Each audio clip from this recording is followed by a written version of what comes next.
simple lang pong mag-chart, no, mga titos and tita, sa price action. Kasi this is what I love about price action eh. Immediate short term, alis na yung mga complication, kung ano-anong mga linya, di ba? Tipay lang tayo, MA20 and 200. 20-200 plus tipay, MACD, solve ka na eh. So ito, makikita mo talaga to. 20 nasa baba ng 200, price nasa baba ng 20, bagsak talaga tayo. Yun nga lang, kung titignan nyo po ito, baba ko mas shorter time frame. Iwan tong 20 rito. There is a possibility na sunduin yan.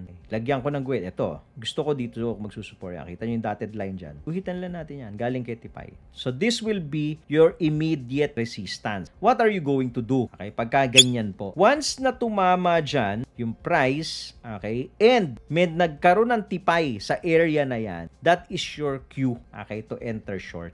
Kasi nasa resistance, may short tipay ka, most likely ito baka nandyan pa rin, you short the market. Kasi nasa resistance. Yan, Tito Moves yan. Follow and like for more updates.